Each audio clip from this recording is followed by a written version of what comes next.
السلام علیکم ګرانو دوستانو. نن به زه تاسو ته د کرکټ په هکله باندې یو څو تازه او ډېر مهم خبرونه درکم. خاص کر زه به تاسو ته د رشید خان په هکله باندې یو خبر درکم چې رشید خان ولې په ټي10 لیګ کې نه ده اخیستل سوی. بل به زه تاسو ته د افغانستان لوبغاړو هم که خیر په دوبۍ کې خپل پریکټیسونه شروع کړل نړیوال جام کپ لپاره.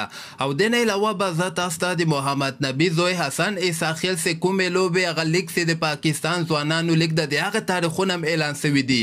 مهم معلومات در سره شریکوم. ویډیو تر اخره پورې وګورئ، په هر څه به تاسو پوهیږئ. نو راځم اول زه تاسو ته وایم چې 13 شپه چې کوم د ټي10 لیګ ډرافت تر سره څه په دغه کې 11 افغان لوبغاړي واخیستل شول چې په دغه کې حضرت الله زازی رحمان الله ګربز نجیب زدران مجیب زدران اظهار الحق نوید نوین الحق فضل حق فاروقی زید خان پختین درویش رسول کریم جنت او ابراهیم زدران دغه 11 لوبغاړي په ټي10 لیګ کې اخیستل شوي دي. خو د افغانستان محمد نبي او رشید خان بیا ولې نه دي اخیستل شوي. زه به تاسو ته واضح د خبر درکم چې رشید خان او محمد نبي خپل نه غواړي چې په ټي10 لیګ کې ولوبېږي.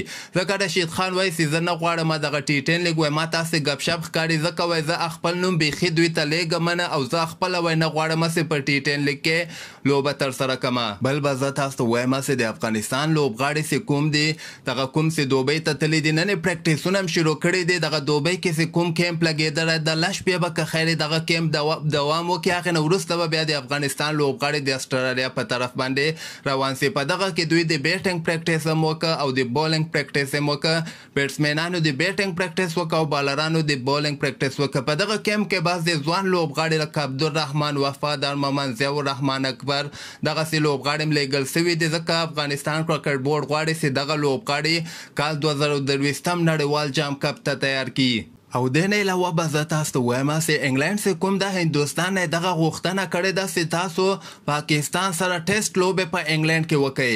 انګلند کرکټ بورډ چې کوم د پاکستان او د هندوستان کرکټ بورډ دغه پیشنهاد کړی که تاسو غواړئ خپل مابین کې ټیسټ لوبې وکړئ نو موږ تاسو ته تیار یو چې هوسټینګ یې په انګلند کې وکړئ. اصل کې د هندوستان او د پاکستان لوبې ډېر زیات کتل کېږي نو دغه نه انګلند غواړي چې پیسې ترلاسه کړي یعنې ګټه وکړي. خو فلحال د هندوستان کرکټ بورډ نه د پاکستان کرکټ بورډ له طرف نه دوی ته کوم قسمه جواب نه ده ورکړل سوی. او د نه علاوه به زه تاسو ته وایم چې دغه د پاکستان او د نیوزیلینډ او د بنګلادیش چې کومې بله میاشته کې سیریز شروریزه سیریز ترسره کیدونکې ده د هغې تاریخونه هم اعلان شوي دي. دغلته که تاسو وګورئ بله میاشته کې 1 اکتوبر باندې به که خیر د پاکستان او د نیوزیلینډ او د بنګلادیش سیریز په نیوزیلینډ کې شروع سي.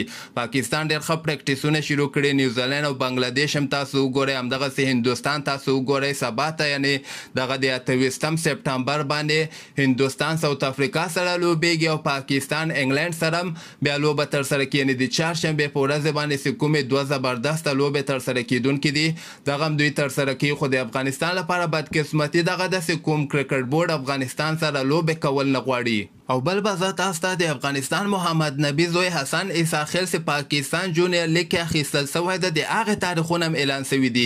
دغه بله میاشتې 6 اکتوبر نه به که خیر دغه لوبې شروع سي عین تر 21 اکتوبر پورې به دوام کوي. یعنې 21 اکتوبر باندې به که خیر د دغه فاینل لوبه ترسره کوي. او دغه د محمد نبي زوی حسن اساخیل په راولپنډي رایډرز ټیم کې اخیستل سوی ده. راولپنډي رایډرز لپاره به حسن اساخیل لوبېږي. او بل به زه تاسو ته وایم چې بنګلادیش اوس هم جدي ده، دوی وایي چې موږ به بنګلادیش پریمیر لیګ حتماً ترسره کوو. دغه بله میاشته کې اکتوبر میاشته 1 او 8 تاریخ باندې به د بنګلادیش پریمیر لیګ ډرافت ترسره کېږي، لوبغاړي به اخیستل کېږي. نو دغه هم د افغانستان لوبغاړو لپاره ښه چانس ده چې په بنګلادیش پریمیر لیګ کې واخیستل سي. بنګلادیش پریمیر لیګ که چېرته هم ترسره کېږي نو دا به کال 2023 کې اولنۍ یا دویمنۍ یا بیا درېیمنۍ میاشته کې ترسره سي، ځکه په دغه اولنۍ 2 میاشتو کې ساوث افریقا لیګ هم ده او دوبۍ لیګ هم ده. نو ګورو بنګلادیش خو جدي ده، بلکې دغه اعلان هم کړی ده چې دغه اکتوبر 1 او 8 باندې به که خیر د بنګلادیش پریمیر لیګ اکشن یعنې ډرافت به ترسره سي، لوبغاړي به واخیستل سي. نو همدغسې تازه خبرو لپاره تاسو دغه چینل هم در سره سبسکرایب کولی سئ.